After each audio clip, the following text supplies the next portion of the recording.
Hello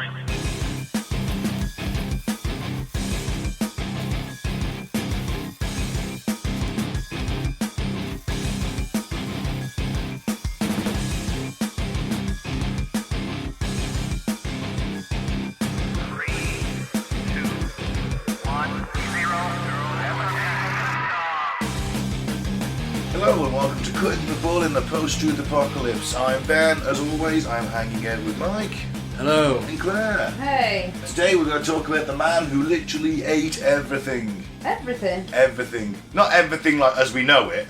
Like, he didn't destroy the world. Yeah. He didn't destroy 18th century France with his insatiable hunger. Give him enough time. Give him enough time, he might have done. But Imagine an army of them. Oh God, you wouldn't. It'd be like scorched earth. There'd be nothing left. They'd end up eating themselves. But yes, he did eat a variety of things. Did he end up like the old lady that swallowed the fly? Kind of. I don't know that one. You Perhaps must know you'll that. die. No. No, an old lady who swallowed a spider. No.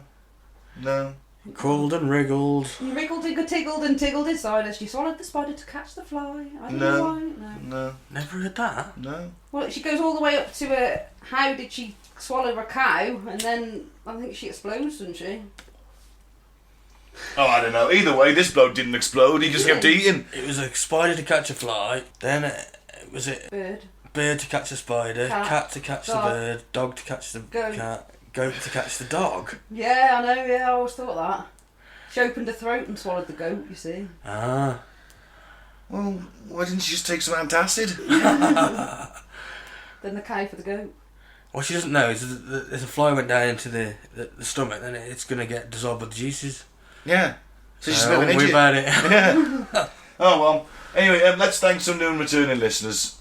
Royal Oak in Michigan, Welling, Oklahoma, United States, DeReal in Australia, Frankfurt in Germany.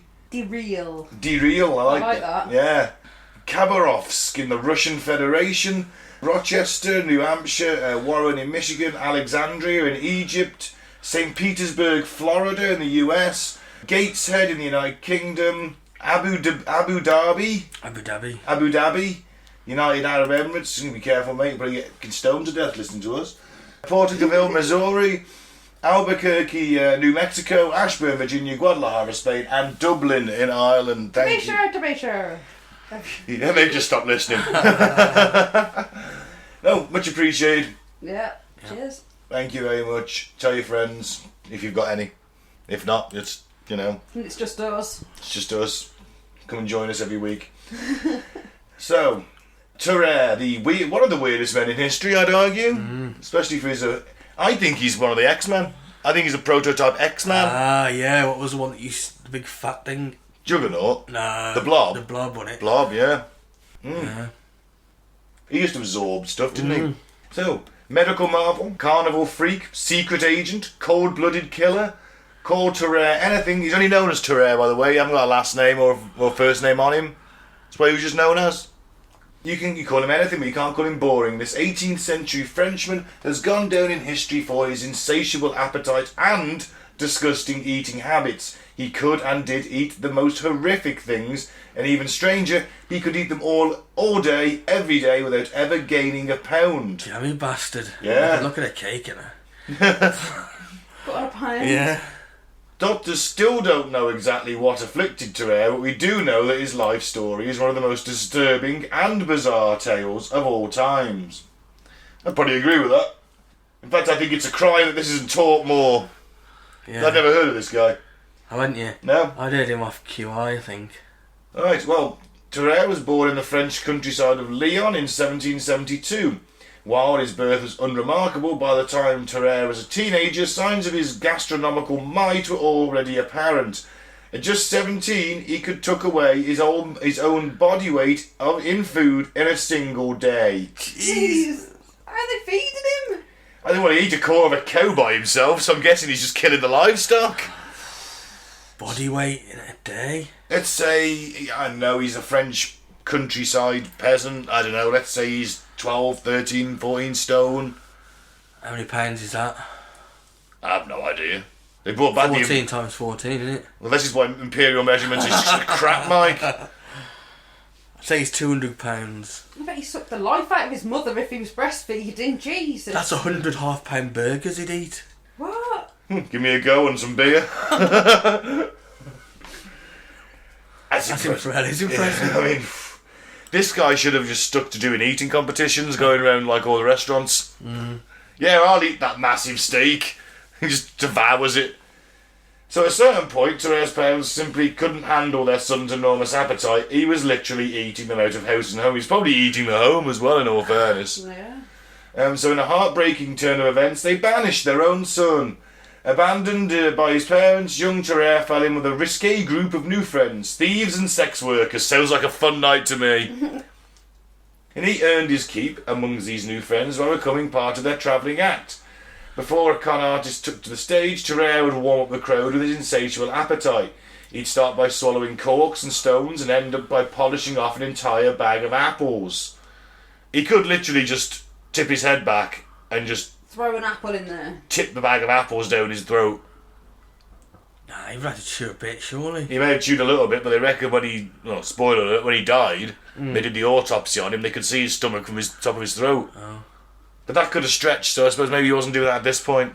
No, I want to see it, like, feel his stomach and see if I can feel like an individual apple in it. Yeah, but his antics had a dark secret. Tarrare's extravagant appetite would distract the crowd as the theatre troupe snuck among them and picked their pockets. Bastards. Well, it's revolutionary France. Everyone, gotta make do. Gotta make do, on you. It's a bit like Dickensian, isn't it? At times, sort Yeah, of gotta Oliver put the Twist. pockets Yeah. Well, we're before that, aren't we? Yeah, but before that, yeah. But I was trying to make a comparison. Yeah. Got to pick a pocket or two. Yeah. Yeah. Anyone think it was weird that old bloke hung around with all them little kids?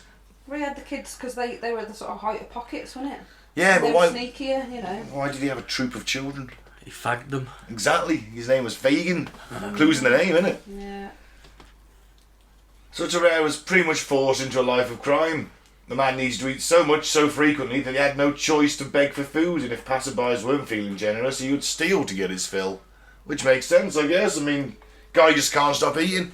They reckon that his stomach would expand as he ate, obviously. Yeah. But then he would just he would go to the toilet. Oh, we'll get to it. But and then he would just contract. He'd have all this loose skin just hanging down. Like he could tie it in a knot and all sorts. Oh. Wow. So it's got super elastic skin as well as. Yeah. Yeah. But is it what his stomach can then expand into that, can't it? Yeah. After spending some time with a troupe of charlatans, Tarrare decided to strike out on his own, and he transformed his problematic appetite into a meal ticket. After moving to Paris, he rebranded himself as a solo street performer, polishing off bags of coins for stunned onlookers. No, you use the coins to get the food. You don't eat the coins. Yeah. Eat anything else, not the coins. Now, even though he ate an ungodly amount of food each and every day, he could still blend into a crowd without a hitch. He had soft brown hair, a slim build, and stood at average height. The only thing extraordinary about him was his noticeably melancholy attitude, which I suppose is fair enough. He can never eat what he can never eat his fill, can he? Yeah. Yeah, he feels hungry all the time, I'm guessing. Mm. Is he like the dude? Yeah, probably. He's like, well, that's your opinion, man. But he only looked normal at first sight. The longer you stared at him, the stranger he began to appear. His teeth were stained and his lips were eerily thin. If he held up his shirt on a day where he hadn't eaten enough, you'd see an astonishing amount of loose skin, and there was so much he could gather it up and tie it around his waist like a belt. Which is grim, to say the least. But his weird appearance had nothing on his smell. The man had such a powerfully awful body odour that people struggled to be within 20 steps of him. I used to work with a guy like that, and I don't think he could eat a quarter of a cow in one sitting. As he ate his fill, onlookers said the smell got even worse, and that they could even see vapours rise from his swollen body. I don't know about that. Raising my eyebrow, yeah. I think they're a bit exaggerating there. Yeah, apparently he was incredibly sensitive to heat, and if you dared to get close enough to touch him, he'd be noticeably hot. Fever? I don't know. I don't know if he's got, really fast working metabolism. He's gonna you're gonna need to burn it off somehow, and by, That would result in an increase in body temperature, you're right, yeah. Yeah. It wouldn't surprise you to know that Tarrare suffered from lifelong problems with his daily trips to the bathroom, especially for his number twos. Not to go into detail, but one source described their smell as positively fetid beyond all conception. Oh, Jesus. And it is a case of him sort of rushing off to the public privy and just literally shitting his guts out, I guess. What do you do about the coins and that? Well, I hope he collected them. Guess they would stay in his stomach. They'd have to pass through eventually. No, they'd pass through. Would they? Yeah. Would they get small enough? I don't know. It depends how big the coins were. 5p might, but 50p, well, I don't think that's going anywhere, is it? I wouldn't like to say. No, I don't know either. I'm not an expert on 17th century French coinage, sadly. Let's say that... Acids wouldn't dissolve metal, would it? No. Sulfuric acid dissolve metal? I don't know. I don't think stomach acid would, because people swallow coins all the time, little coins, and don't they? Hydrochloric acid, isn't it, in your stomach? Isn't it mentally you've just got this vat of acid in your body? Yeah. I get heartburn sometimes, the right cunt. So the acid comes out from your stomach up your windpipe. Fucking starts burning your windpipe. It's horrible. Yeah, it burns the top of it, doesn't it? Imagine this guy's heartburn. Oh, Jesus. Fetid beyond all conception, man. I've had some bad ones, but no one's ever described it like that. Now, Tarrare ruled the roost in the Paris street performer scene, but his risky act didn't always go off without a hitch. In 1788, an unknown substance finally overpowered Tarrare. He'd eaten something, but unlike all his other odd meals, is one he just couldn't expel. As his onlookers realised something was very, very wrong, they leaped into action, carrying their stinky, sweaty street performer to the local hospital, which I presume we wouldn't have really done a lot, to be fair, in this time period, would they? And look at that, well, get a leech on him, that'll sort it. I mean, for God's sake, they used to give people mercury to cure mental illness. They might have gone charcoal, mightn't they? Have they realised that charcoal was like an anti-toxic, like, toxins and... Is it? They might have given him, eat some coal or... Yeah, they give him a laxative, so they must have known what caused you to evacuate. And he did manage to expel it after a powerful dose of laxatives. Even the showman, he immediately sat up and restarted his act. He wanted to prove he'd recovered by being a model patient and eating his doctor's watch and chain. Oh, Jesus. So open your mouth, I'm just going to see what's in... Well, we watch. What? What? That's what I do, man. What was the mysterious food? Do we not know? No, it doesn't say. Something... I mean, thing is, I suppose he's eating that much. You couldn't... People are throwing him stuff to eat. Yeah. You couldn't pinpoint that, could you? No, he's not even looking half the time. He's just throwing it in his mouth. Fucking insane. His doctor dryly replied that if Tarrare dared to do so, he'd slice open Tarrare's stomach to retrieve the items himself. Oh, what a great doctor. 17th century France. Did he make him lack it up, did he? I guess so. Shit it out, wasn't it? It was laxatives. In so many ways, he was unlike most men of his age and social rank, but when the War of the First Coalition saw France attack the formidable Habsburg monarchy, he had common cause with his brethren. So like many other 20-somethings, Tarrare decided to fight for his country and join the French army in 1792. There was just one problem. 18th century army rations aren't exactly buffet level meals, are they? And Tarrare's stomach could definitely tell the difference. The medical marvel tried to survive on the army's meal plan, but Tarrare became incredibly weak and even had to be admitted to the army hospital. Even when his doctors, Dr. Corville and Georges Didier, gave him 4 men's worth of rations, it still wasn't close enough to satisfy him. Fuck. So yeah, if you had an entire army of these guys, you'd never feed them. They just end up eating each other. Or they'd be eating the trees, they'd just be stripping the land bare. Yeah. Since Tarrare wasn't getting enough food out of his quadruple rations, he needed to get creative with what he considered edible.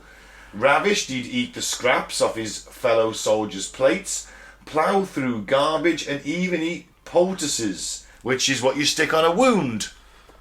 What? A poultice is like it could be made up of moss, stuff like that. So you stick it over the wound with a bandage, kind of covers it over. So he's going through the trash and finding them. Yep. Probably caked in gangrenous pus. Yeah. Well, hopefully before they were used, but who knows? But yes, they could have been. In the garbage, they probably have been used, haven't they? Or he was just nicking them out the doctor's tent. And those. Yeah. Maybe he was nicking out the doctor's tent. Maybe. Oh. We don't want to be eating used ones anyway. I don't think he really cared. What would your oppos say? Dude, get out the trash.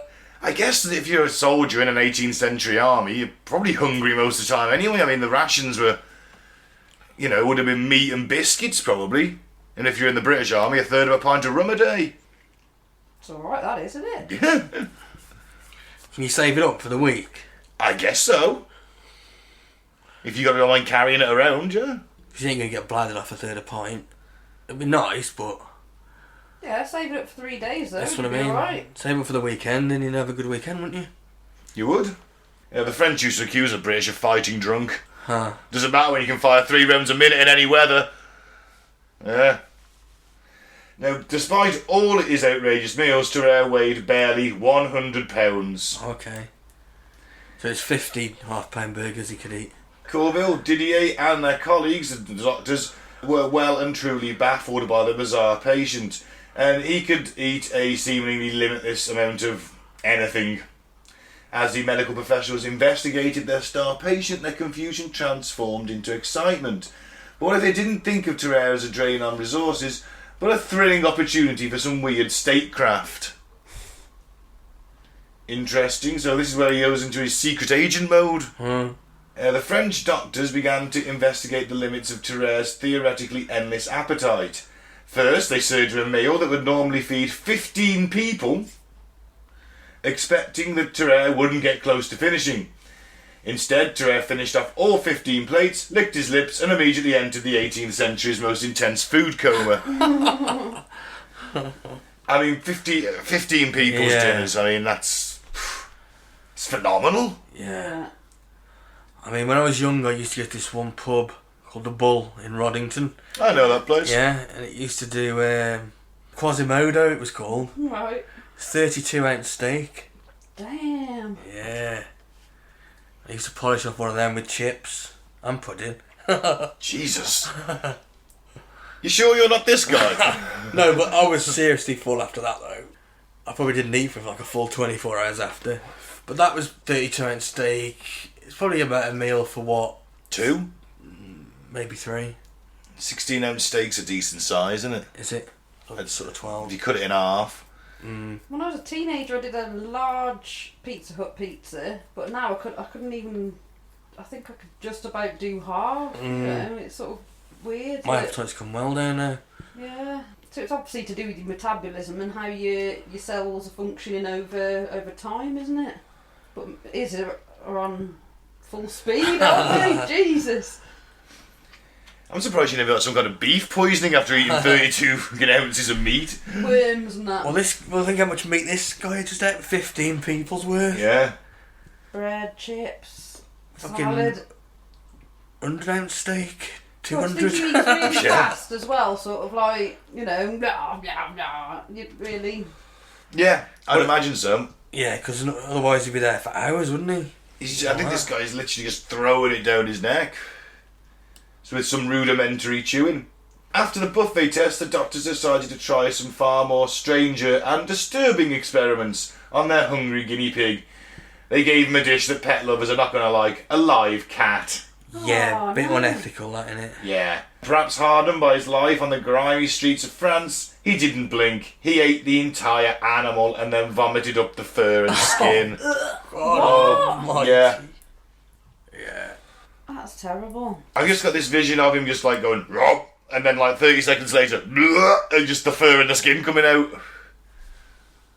I don't even know. I don't even want to think about it. I don't even want to know how that would happen. I'm hoping it was dead. I hope he No, killed it was quickly. live. I know, but I'm sure maybe, he just... I hope he just bit his head off or something straight. Yeah. Don't want to Didn't go want to into his stomach and Nah. just Well- writhing around. You think that's bad? Wait till later on. What? Tarrare's stomach was cartoonish in its varying sizes, and if he hadn't eaten enough, it would lie flat and mostly consist of loose skin. But after an enormous meal, it would expand, growing larger and larger until it looked like a large balloon, according to Tarrare's doctor. So after he's offended all of France's cat ladies, the doctors decided to even the playing field and tick off everyone else. They fed Tarrare animals, including snakes, lizards, and even live puppies. Oh. He finished them all without second thought. But the doctors were determined to stump him, so they upped the stakes. Live puppies, he'd have had to just chuck it down, wouldn't he? Mm-hmm. I Yeah. don't think this guy's spiting. The medical team decided to go with the grows-out option and presented Tarrare with a live eel. He picked it up, looked the doctors in the eye, and lowered the animal down his throat until it was tucked away in his stomach. Ate it without chewing. Like a moray eel. See, he's just opening his throat. Oh, no, Yeah. yeah. This is what he was doing. One of them sword swallows, Yeah. isn't it? Tarrare's jaw seemed normal when it was closed. When he opened it up, people's eyes widened in fear and disgust. He resembled a snake, unhinging its jaw to swallow its prey whole. He'd be great in gay porn, wouldn't he? Nowadays. He would have made a killing, I imagine. Yeah. Yes, he would. Yeah. But then again, would you trust him not to eat your penis? Well, I don't know. I wouldn't be in gay porn, for starters. Hypothetically, in this scenario, your name is Roger Banks. Well, I imagine it's not just... I imagine that it's not just one cock he's taking in at a time, is it? Yeah, but logistically, there's only so many people you can fit around him. I reckon he could get a dozen. We'll see. I don't know. Of the girthiest men. If I ever go back in time, I will put this to the test. Not me personally. I'll just get a load of gay men to do it. I'll go meet him. Apparently, Okay. Tarrare's jaw and throat were so large he could dump multiple apples down his gullet without blinking. That's impressive. Yeah. But he doesn't even take the stalk off him. No, but he A didn't. little bit, he's just like... Yeah, just all down seeds, everything. Once the doctors realised that he could truly eat anything, they decided to turn their attention away from the cuddly animals and get back to the war of the First Coalition, which was raging against France. The General Alexander de Baronnay realised that the French forces could use his strange talents for the good of the country and turn the army's bottomless pit into a top-secret messenger. And how they did this is pretty disgusting. Here's the plan. The doctors would feed Tarrare a box with a crucial memo inside. Once the secret dossier was safely in his stomach, he would cross borders without enemy agents being any the wiser. He'd get to the addressee and then use the bathroom. Give them the note, hopefully after wiping off the envelope. It's interesting. Greeks, I'm sure it was the Greeks, did the same thing with a goat. They tattooed a message onto the goat. Obviously the fur grew back and covered it, and they just sent the goat off with the herder. Oh. So they crossed the lines because no one's stopping the shepherd, and then they shave the goat, find the message out. Oh, crafty. Yeah. Tarrare was thrilled to hear about his new mission, and he eagerly gobbled down top-secret military documents in front of the Army of the Rhine's commanders. As a reward for swallowing the box, General Beauharnais gave Tarrare a chilling thank you meal. It consisted of 30 pounds of bull's lungs and livers. And to make matters even more refined, they were served raw in a wheelbarrow. Here you go, buddy. Thank you very much, our new top agent. Here you go. Have some lungs and livers. £30 worth. Freshly slaughtered this morning, still steaming and bloody. And he ate the lot. Immediately. Sick fuck. He is, isn't he? Yes. Yes, he is. And so after enjoying his unique reward meal, Tarrare promptly travelled to Prussia to deliver his crucial dossier to its rightful owner. And as the French army's newest secret agent, Tarrare felt like he was on top of the world. But little did he know everything would derail in the most terrifying way possible. One of Tarrare's lesser-known talents was his imitation of a chipmunk, by the way. His cheeks were incredibly stretchy, he could hold 10 apples in them at a time. 10 apples in his mouth. So maybe you want to replace cocks with testicles? How many testicles can he fit in his mouth? Well, 20. Presumably. 10 each side. Well, if you've got apple-sized testicles, then... About the size of a gala apple, aren't they? Not a Granny Smith. because if you know that vaccine, you know that didn't swell your testicles like Nicki Minaj was saying. Yeah. No, Tarrare may have been great at eating, but he was not really cut out for espionage. He was supposed to be going undercover as a German peasant, but he couldn't speak German. That's the level of state spycraft we're at. And when the Prussians noticed something was up with their new neighbour, they immediately tattled, leading the authorities to imprison him. Speaking French, probably. Wasn't Yeah, bonjour! They're like, was? He'd stand out a bit, wouldn't he? Because he'd be like undercover going through the village, and he'd just be like picking stones up. Puppy, cat, You know, come on, he stands out a bit, doesn't he? Yeah. Led by General Zogil, the Prussians were ruthless. They stripped Tarrare and subjected him to brutal physical torment. The amateur spy tried, but he just couldn't withstand their assault, and he lasted 24 hours before he broke and told the Prussians everything about his secret mission. Furious and oddly compelled, they decided to see if Tarrare was telling the truth, so they chained him to a toilet and waited patiently for the letter to appear. Nature called, and Tarrare did his business. After the Prussian soldiers cleaned off the box and extracted the letter... Oh, what a job. Yeah, can you just root through the old privy, please, and Not just any old privy, it's this guy. Yeah. What was it? He's fetid beyond conception. Yeah. So you have to give it a little bit of time, wouldn't you? Let the air clear. No. They didn't have gas masks, did they? No. They extracted the letter, they were ready for a nice big payoff, especially considering the nasty path they'd taken to get those sweet, sweet military secrets. Unfortunately for them, that's not how things turned out, and when they read the note, their jaws dropped. Turns out the French army was keeping some secrets of their own. Oh. The whole Prussia mission wasn't what it seemed. It was just an elaborate trial run to test his espionage abilities. The supposedly crucial documents he carried in his stomach were mere bits of scrap paper. What? So they were testing it out. Oh, if he succeeds this time, then we'll teach him. Then we'll teach him German. Let's see how good he is first. When the Prussians read the letter and realised they'd been tricked, they were furious. They brutally beat Tarrare. But little did he know his punishment was just beginning. Spies usually end up getting executed. They always have. It's always been. It's like, that's not very fair. Yeah, it's not cricket. It's not cricket. And they saved their most vicious punishment for last: execution. They mocked Tarrare as they took him to the gallows, slowly lowering the noose over his trembling neck. I'm surprised he didn't fucking eat it. I wouldn't be putting my hands anywhere near this guy's face, you know, just in case my fucking hand's gone at the wrist. As Tarrare sobbed, he accepted his fate, only for everything to change. At the last minute, General Zogil took pity on Tarrare and decided against the executions. It was just like a mock execution just to fuck with him, because I suppose there's a little bit of sympathy there in a way. It's like, you know, they did kind of set you up. We're gonna send you back as a message to the French army, aren't we? Like, don't fuck with us, kind of thing. So he sent his prisoner back to the French border, trusting that he'd tell his army not to mess with Prussia. Don't mess with Prussia. As if that story isn't terrifying enough, another source insists that Tarrare's torment was even more disturbing. Apparently the entire execution was for show.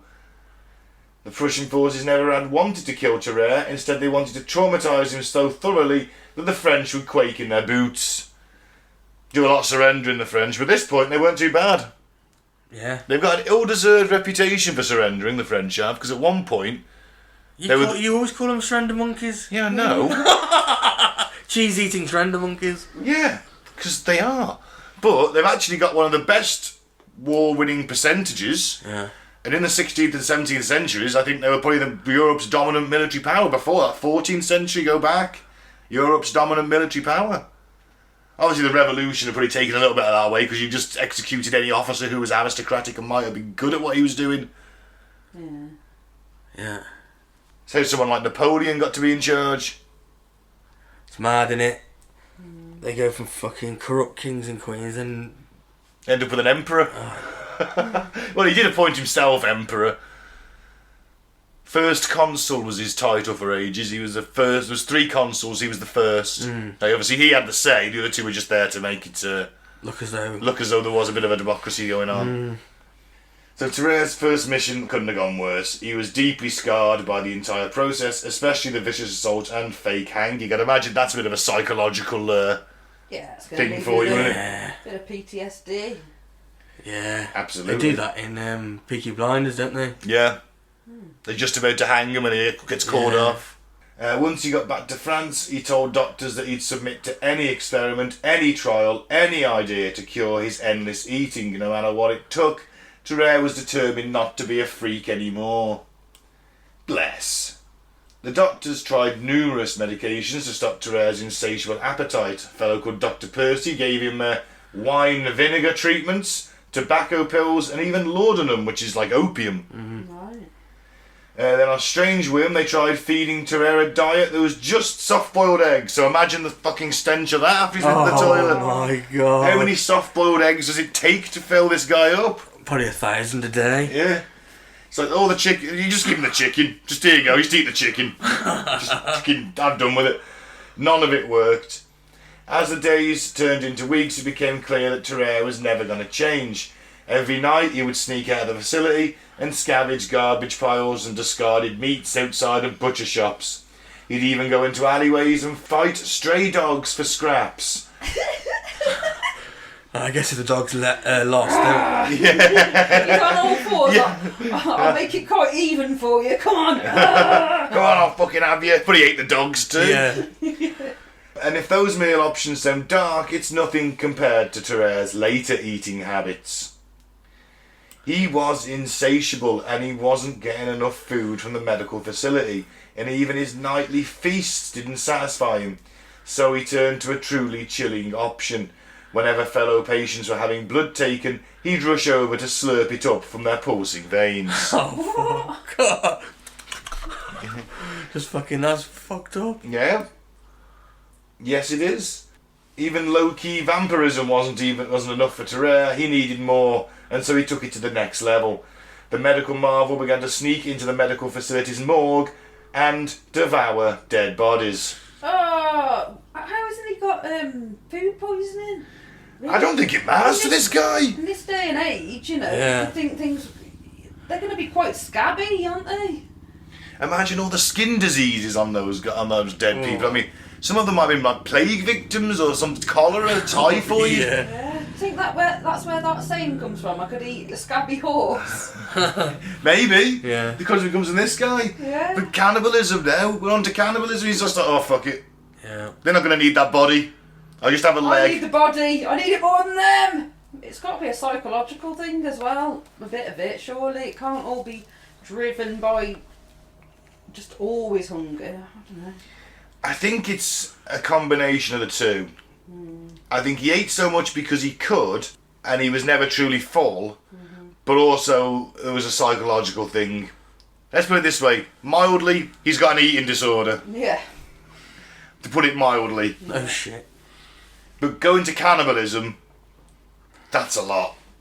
He's got to have had, you know, it's stomach acid. It's got to have been something, you know, something special, hasn't it? Oh, yeah. He's got a cast iron stomach. Yeah. And his behaviour was getting more sinister by the day. The hospital staff tried to convince his physician, Dr. Percy, to consider placing Tarrare in an insane asylum. The doctor refused, insisting that Tarrare was unwell in body, not in mind, and while Percy didn't know it at the time, he would come to regret that refusal. Oh, yeah. Throwing him there, though, that would have been hell for him. It's hell for everybody else in the hospital. He's lapping the blood from your veins. Places and, you know, nurse. You know, what's going on here? Yeah. All the gauzes have gone missing again. Yeah. Oh, fuck. Yeah. You have your foot off, right? You go into the hospital, have your leg taken off. Next thing you know, he's sat there fucking eating it. Yeah. Yeah, but imagine him restrained in a padded room and he just sort of... You go mad. Yeah, he would, completely. Well, they did, didn't they? Yeah. If they weren't mad before they went in, they were definitely mad after. I was going to say he's eating corpses as well. Yeah. He's you know... Yeah. not It quite gets a worse. ticket anymore, is Yeah, if you're eating the dead, he? Yeah. I think you need to be going in that insane asylum. You're eating the dead, you've gone too far, that's my... Well, I my thought it, opinion. you know, was wrestling the dogs for scraps was, you know, a low moment. I think eating cats and dogs is a low moment. Yeah. Up until this point, he had managed to rein in his appetite to animals, inanimate objects and dead bodies. It wasn't the best option, but at least he wasn't hurting people. However, as time passed, Tarrare began to crave even more. In 1794, the worst possible thing happened. a 14-month-old baby disappeared from the hospital where Tarrare was being treated. Oh, shit. And when it came to identify the suspects, all eyes turned to Tarrare. Baby, you're getting my stomach. He'd have probably just swallowed it whole. Yeah. If Tarrare had hurt an innocent baby, he was officially beyond hope, and even Dr. Percy, the man who had stood by Tarrare for so many years, was speechless. A furious crowd chased him out of town until they finally lost track of the supposed child killer. And after that, no one heard from Tarrare for 4 years. He just went off the scene. They just chased, that's all they did, chase him out of town. Well, I imagine he was chased out of town with the threat of "you're going to be killed by us if we catch you" kind of thing. Well, where's he gone? He's probably hiding in the woods outside of town. You know what, he's gone, we've lost him. We've probably just strung him up. Yeah. I was surprised they didn't, you know. Jesus. It's worth pointing out that Dr. Percy once said that dogs and cats would flee from Tarrare almost like they knew what kind of fate he was preparing for them. Fucking hell. Smell of death on him. Back briefly to the fiasco with the espionage poop letters. Yeah. It's not over yet. One source claims that the Prussians never managed to read the dummy memo for an utterly disgusting reason. Before the enemy forces could extract the box from Tarrare's waist, Tarrare beat them to the punch. He consumed his own feces so the box could hide in his stomach once again. God. It's not only considerable commitment to your cause. Should have promoted him. You ate your own shit to protect the French army secrets. Give that man a promotion. Yeah, but he'd already spilled the beans. He told them everything he knew already. Yeah. They beat him, hadn't they, and tortured him. I just don't want to be the dude who's got to root through it. No one knows what Tarrare did during his 4 long years of exile, but we do know that he did not want to be part of regular society, which, thank God. I was going to say, yeah. He only resurfaced because of a heartbreaking reason. He was incredibly ill with tuberculosis and only ventured into the town of Versailles to see a doctor and pray that he'd receive help. I think TB at this point is death sentence. Probably a death sentence. Mm-hmm. Tarrare managed to cling to life for a month after he arrived at the hospital, during which time his old physician, Dr. Percy, came to visit him. Where's the kid, Tarrare? What did you do with the kid, Tarrare? I can see it now. Sadly, he wasn't long for this world, and after being ravaged by a brutal bout of diarrhoea, Tarrare passed away at just 26 years old. Cool. But his strange story doesn't end with his death. Did he shit himself to death then? Yeah. Dehydrated, isn't it? Percy knew he had to conduct an autopsy on Tarrare and try to understand what factors had contributed to his horrifying appetite. The medical team had no idea what to expect, but nothing could have prepared them for what they found. When they sliced Tarrare open, they saw his corpse was full of pus. Oh, God. And that's not all. That's not all. That's not all. They learned that his throat was bizarrely enormous, helping to explain how he could lower an entire eel down his gullet. They also saw that if they opened his jaws and looked down, they could actually see straight into the man's stomach. Not only that, but his liver, gallbladder and stomach were all far larger than usual, and his entrails were putrefied and his stomach ridden with painful ulcers. This guy must have been in fucking agony constantly. Maybe eating was the only thing that stopped the pain. Maybe eating all them strange things are the things, you know, caused the pain and caused the ulcerations. Yeah, maybe. Yeah. Now, Percy and his team of doctors probably could have learnt about Tarrare's wacky body a bit more, but unfortunately for them, Tarrare wasn't one to let death get in the way of a lifelong hobby, which was stinking. The smell of his diseased innards was so unbearable that even after a short time, Dr. Percy gave up on the autopsy. Oh, God. What do you feed the man who can eat anything? Apparently Tarrare's favourite food was snakes. I suppose because you just lower them down, couldn't you? Yeah. Modern scientists and historians don't think Tarrare was a freak as such, just a very, very sick man.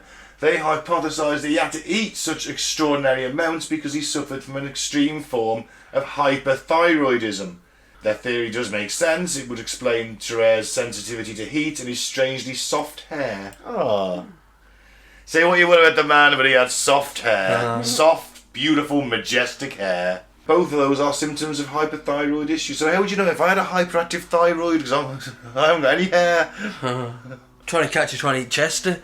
And I'd realise. So what was the cause of his hunger? Probably the hyperthyroidism. We know, basically. We don't know for sure.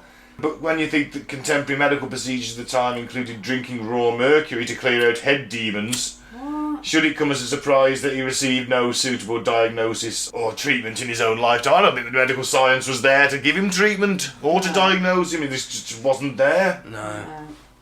Now, granted, there is a possibility that Dr. Percy's personal documentation in the years following Tarrare's death were exaggerated or falsified, but they were considered credible enough at the time of their publication to be featured in reputable medical texts, such as the Study of Medicine, Popular Physiology, and the London Medical and Physical Journal.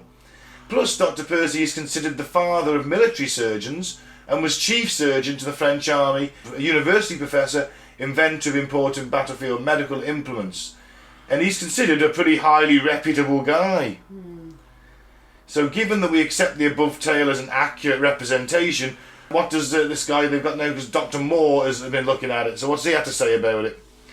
He says, it can be broken down by category.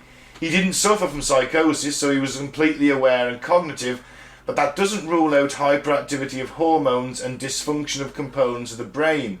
His sensor that would let him know he was full was damaged. If he underwent a brain study, he would probably be identified as having an enlarged hypothalamus. So like a Labrador. Yeah. So obviously the hypothalamus, it regulates the body's temperature and is responsible for causing the sensation of hunger. Given that Tarrare was constantly overheated and in dire search of food, it is a perfect fit, in all fairness. Yeah. Dr. Moore also suspects a possible case of pica, which causes the eating of non-edible objects. Never heard of that one, but... Haven't you? People like eat sponges, all sorts. No. Pieces of coal. Yeah, I did see this one like reality TV show. It was people eating household objects. Yeah. The foam in like the sofa, they were Yeah. eating that. They got addicted to it. They couldn't stop. Just keep picking at it. Yeah, It's got to be carcinogenic. it must be. It can't be doing any good, can it? No. Wouldn't that just block up their intestines? No. It Yeah. probably sweeps you through. To be fair, you know, sponge. Yeah. Yeah. As for why Tarrare never weighed more than 100 pounds, Dr. Moore adroitly theorises, based on Tarrare habitually eating raw meat, that he most likely had a parasite as well. Yeah, potentially, isn't he? The fact that he was of normal size means something else is being nourished. And the fact that he was constantly hungry leans towards him feeding a secondary organism, a parasite like hookworm or a roundworm perhaps, or maybe several. I'm going to say I'm like a fucking colony. Yeah, Yeah. pretty much. Or a tapeworm. Yeah. They're quite big as well. Ooh. There's Prader-Willi syndrome, which is a condition which causes constant hunger, even for non-edible items. An extreme iron deficiency, which causing cravings for the same. A damaged amygdala, which is also a possibility, and it can cause polyphagia, which is the medical term for extreme overeating. Interesting. Given that all this occurred within the French Revolution, which was built on a foundation of famine, Yeah. a shared nutritional deficiency may be at fault. Oh. Could be all of that, any of it, a combination of things. Yeah. That's why he ended up with cannibalistic tendencies, I guess. Yeah, I think it was a mixture of like a damaged hypothalamus, something in the brain, probably them parasites, probably a little bit of mental illness as well. It's got to be mental illness. He's sitting there getting treated at the hospital and he's just like, oh. I could just eat a corpse. Yeah, I was going to get a nice cadaver. You got any corpses you don't need, doctor? Finish the autopsies. Just imagine it in your head, him like sneaking through the hospital. He's premeditating this shit. You know, he's walking towards the morgue. What is going through his head? Yeah. Well, he's sneaking out to go and fight dogs for scraps of fucking meat. Yeah. Should have stuck to the freak show. Yeah. didn't he? When he went to the army, it all went tits up. I think we can probably throw in some PTSD on that as well. Yeah. He tortured and shit. Yeah, being a mock execution is not something that's going to sort of go away in your head, is it? You're going to relive that a few times. Oh, just a bit. So, you know, I think you throw in the fact that he probably never had enough to eat as a child. Well, it always felt like that, yeah. Because of the fact that people were starving anyway. It was a time of famine, wasn't it? Yeah. So he never had enough, which may give you some kind of psychological thing where, well, I'm just going to eat as much as I can when I get it because I don't know when I'm next going to eat again. Mm-hmm. Plus the hypothalamus, plus the parasites because he's eating raw meat all the bloody time. Because he's that hungry, he can't even wait to cook it. And he was rejected by his parents. Yeah. They chucked him out at 17. Yeah. He never even found happiness in the army where he thought he was. He could have picked up the parasite any time, couldn't he, really? Yeah. The fact that he was always quite slim and, you know, relatively... The fact that he never gained any weight suggests that he's feeding something else, doesn't it? Well, and he got it quite early in his life because if he's never really been fat, Yeah. you know, he might have got a parasite early in his life. And then he might have had that. Just some people do have a more naturally elasticated skin. Mm-hmm. You have stretchy skin. And then he shit himself to death. And then he shit himself to death. Wow. Bit of a sad tale, really, isn't it? Was he 26 or 24? 26. 26. 26 and shitting yourself to death. Poor man. Yeah. Should have stuck to the freak shows. Yeah. Yeah, that is the man who couldn't stop eating Tarrare. Still killed a kid though, didn't he? Yeah. Allegedly. Was it a coincidence? Coincidence? Yeah. There's a baby missing off the ward. You would suspect the man. Yeah, eats everything. Let's suspect the man who's lapping the blood coming out of people's veins as they're having blood fucking bled. He might as well just have his head in the bucket underneath, lapping it up. Let's suspect the man who's been eating the dead bodies when the baby goes missing. I think. No, I'm no prime suspect. No, 17th century CSI standards probably weren't up to much, but I'm guessing that he's probably the likely target, without the likely suspect. And if Dr. Percy just stuck him in that mental asylum, there wouldn't have been a problem.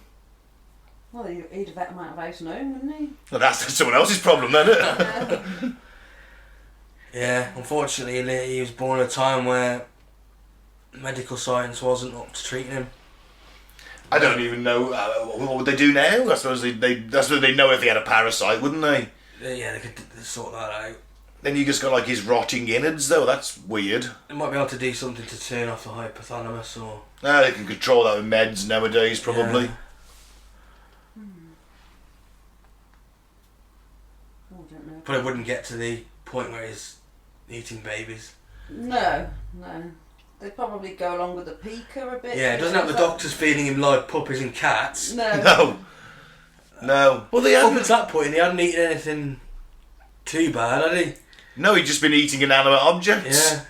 So he could have, over time... It's the doctor radicalised him, really. Yeah, stretching his stomach, and because you can train it and stretch your stomach, can't you? Yeah. Bigger and bigger, so your appetite becomes more and more. Yeah, that's it, innit? So he stretched his stomach out. And he already had an enlarged stomach, enlarged liver, gallbladder.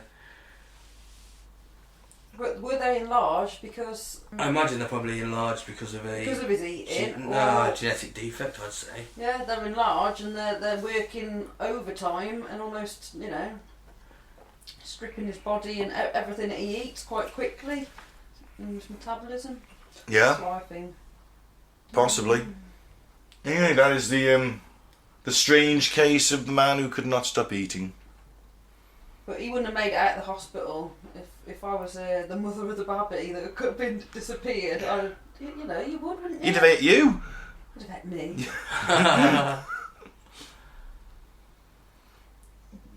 It's mental. It is mental. Yeah. We've got any fucked up facts at the end of the show? We can have some fucked up facts if you want. Alright. Let's end the show on some fucked up facts.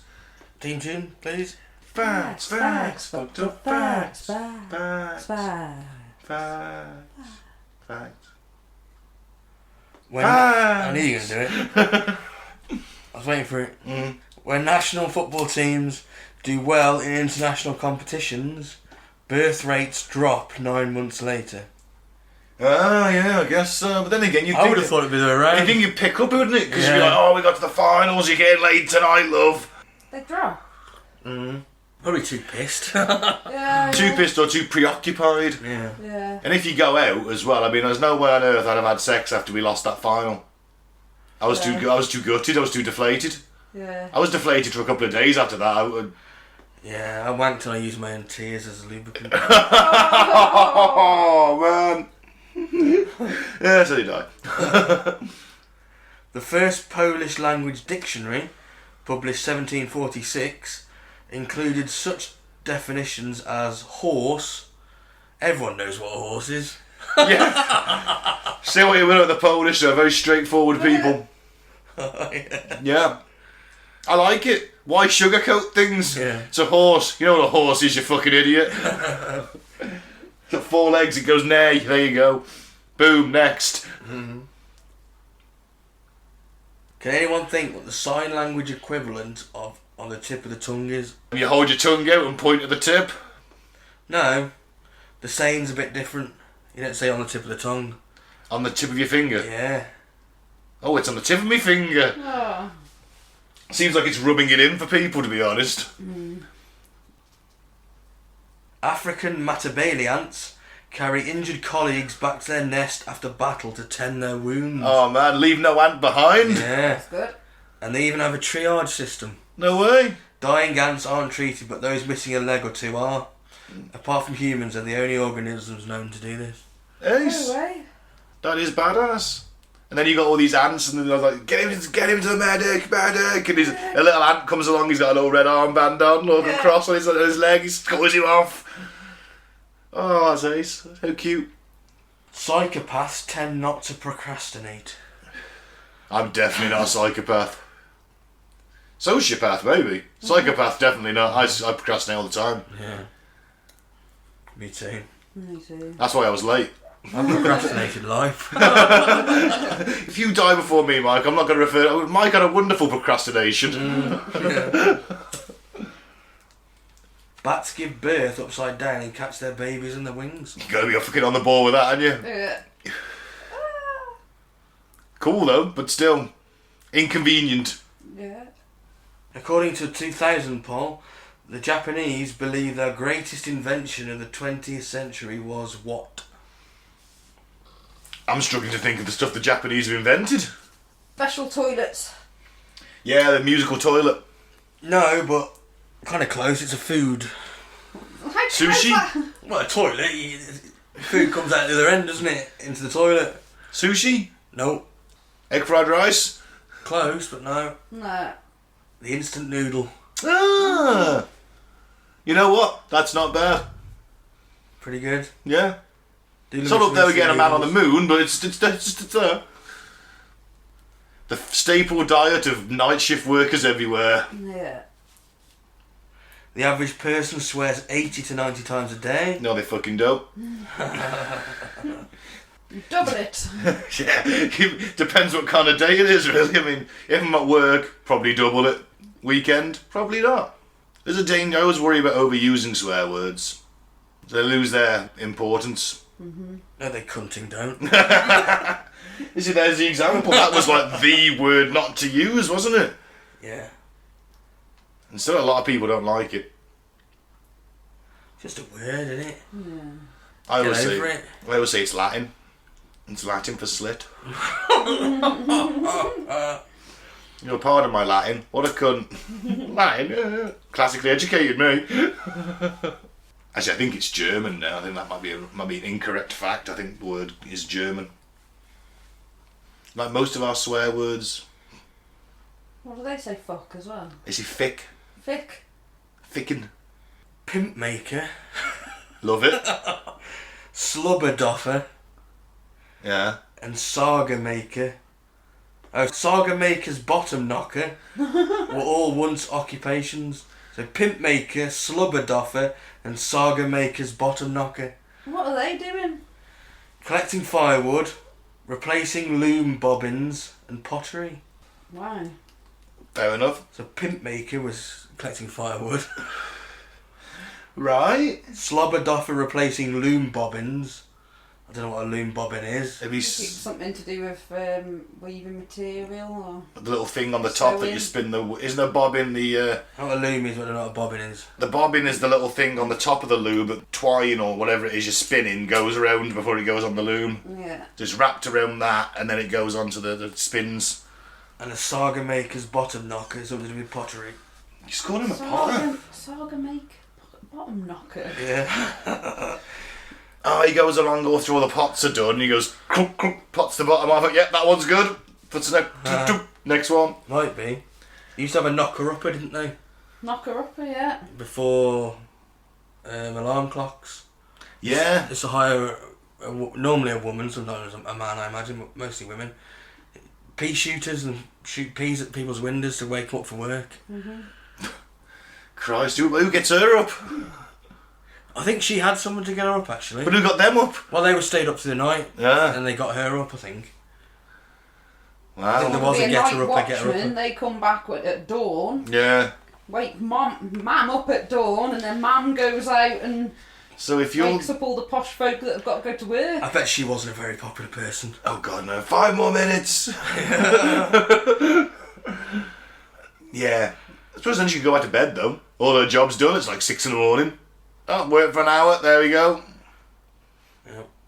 I wonder when she collects her pay in the afternoon, in the evening, when they get back. Throw a shilling down for her, I don't know. I suppose you've got to stick your head out the window to confirm you're awake, haven't you? Yeah, or she won't go away. Yeah. The Australian state of Victoria has 2 different mountains called Mount Buggery. That doesn't surprise me with Australia. Yeah. Another Australian one. In Australian cities, escaped parrots sometimes teach wild flocks to chat and swear in English. Can believe it. Can fully believe it. There's a story about that recently actually where a wild parrot started swearing. And they were like, and then they realised that a tame parrot had got out, had been taught to swear by its owner and... Fuck you, mate! Fuck you! Yeah. My favourite thing in Australia this week is when President Biden forgot the Australian Prime Minister's name and referred to him as that guy from Australia. Oh, embarrassing. Just a bit. We'll finish on this little ditty. Lobsters communicate by peeing on each other's heads. I tried that once, but I was just arrested. Oh. No way. Well, so presumably go away is usually what they're saying, I guess. Yeah. Well, there you go. If you want to communicate with a lobster, pee on its head. Yep. I wouldn't personally whip it out in front of a lobster though, because them claws. They've got claws. They got claws, man. You don't want that. You just wave them claws or wave their tails or do a dance. You know, Yeah. think, but no, just pee on each other's heads. Now I want to see a chorus line of lobsters dancing, like waving their claws about to a tune. Oh, that'd be cute.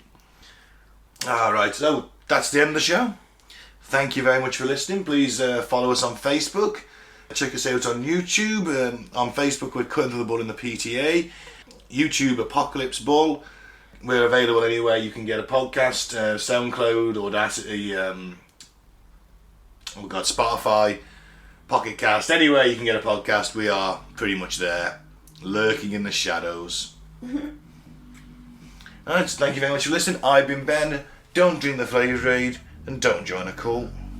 I've been Mike. Thanks for listening. Peace out. May the force be with you. And I've been Claire, keep an open mind, but not so open that it spills out your ears, guys. Don't eat babies.